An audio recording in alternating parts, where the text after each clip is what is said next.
You have probably heard that 90% of your serotonin is made in your gut. The fact gets shared constantly online, but almost nobody explains what it actually means for your mental health, or what it means that this serotonin actually cannot cross into your brain. Here's what the fact is really telling you. Your gut and your brain are in a constant real-time communication. And if that communication line is damaged, if your gut is inflamed, leaky, or dysbiotic, your brain will show it. Anxiety, brain fog, depression, mood instability. Every time I've spent 30 years watching this connection play out in patients. Today, I'm going to show you exactly how it works and what you can do about it. I'm Dr. J.D. Young, board-certified psychiatrist, fellow of American Psychiatry Association, and the founder of ACEs Framework for four-dimensional whole-person care. I trained in both Western medicine and classic Chinese medicine. I have practiced integrative psychiatry in Philadelphia, New Jersey, and New York for over 3 decades.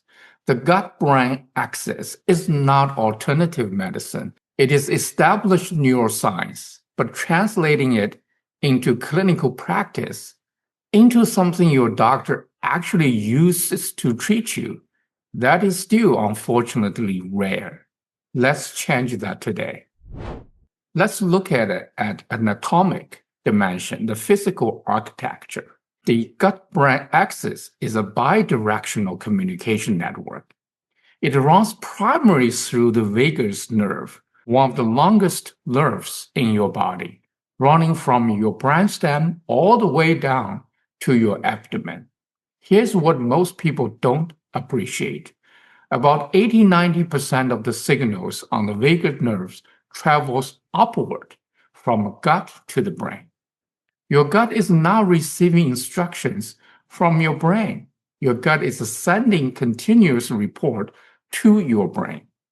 When your gut lining is damaged, when what we call intestinal hyperpermeability or leaky gut develops, bacterial fragments called lipopolysaccharides, LPS, enter the bloodstream.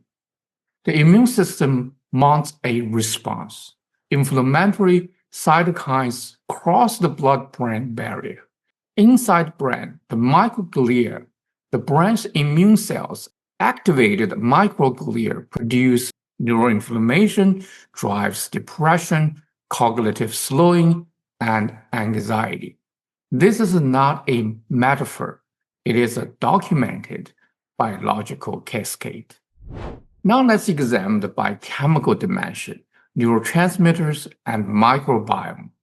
Your gut bacteria, the roughly 39 trillion microorganisms living in your intestinal tract, are not passive passengers.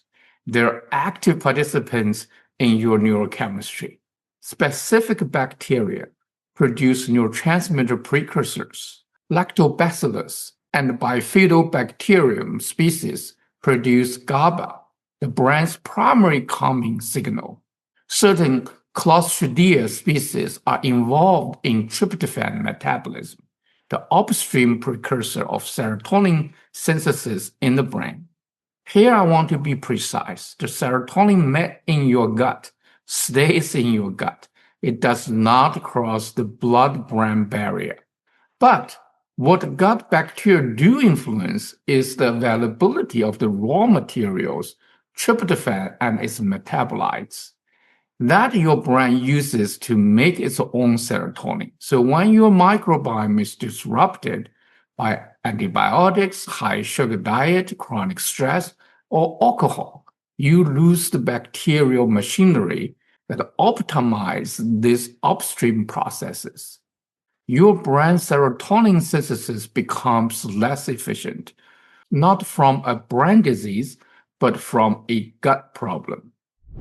Now let's look at energetic dimension where the Chinese medicine kicks in.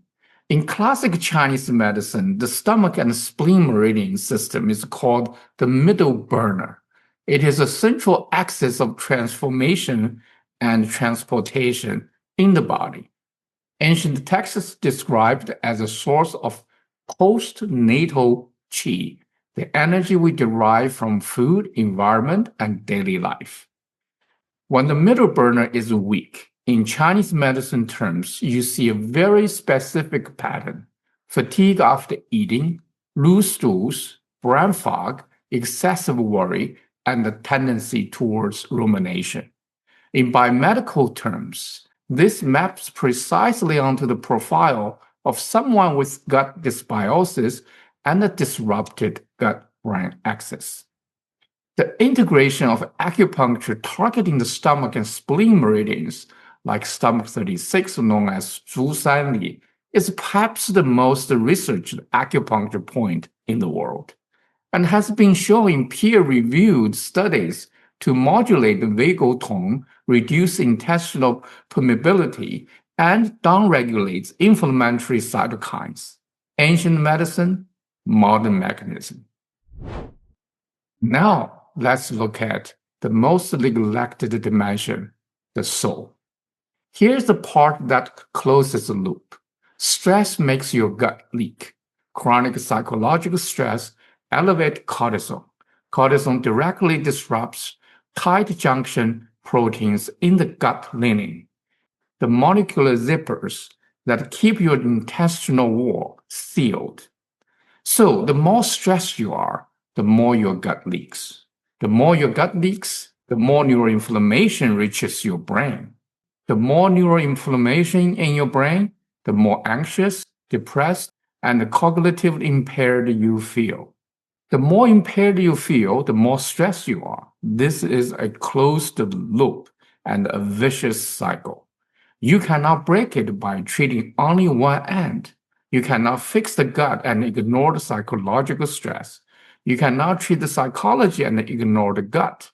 The ACEs framework exists precisely because these dimensions are not separate problems. They're one problems seen from four angles. What can you do? Here's some practical steps you can take. First, remove the primary gut disruptors. For most people, this means reducing ultra-processed food, alcohol, and refined sugar. These are the primary fuels of dysbiosis and intestinal permeability. Second, support the gut lining. L-glutamine at 5 grams per day is the most evidence-based single nutrient for tight junction repair. Zinc colocin has merging data. Bone broth provides glycine and collagen precursors. Third, restore microbiome diversity. A spore-based probiotics is more resilient than standard lactobacillus-only formulation. Prebiotics fiber from vegetables and resistant starch feeds the bacteria you want to grow. Fourth, activate the vagus nerve. This is a direct communication line from the body to the brain. Cold water exposure to the face, humming, slow diaphragmatic breathing at 5-6 breaths per minute have all been shown to increase the vagal tone and reduce inflammatory signals. Of course, acupuncture, meditation, qigong exercise, all are powerful activator of parasympathetic system. Fifth, address the psychological dimension. The stress loop is real. You need a practice, meditation, therapy, prayer, time in nature that genuinely downregulates your nerve system, not just distracts it. Your belief determine your thoughts determine your feelings determine your behavior determine your structural, chemical, energetic health. You got it? That's why we emphasize anything to do with health is always four-dimensional. Now let's conclude. The gut-brain axis is not a trend. It is the new frontier of psychiatry, and the ancient wisdom of Chinese medicine mapped it thousands of years before we had the science to prove it. If you're struggling with mood, cognition, or mental health, and you haven't looked at your gut, start there. I'm Dr. J.D. Yang. This is the ACES Case Files. Subscribe if you want to keep building this understanding. I will see you next time.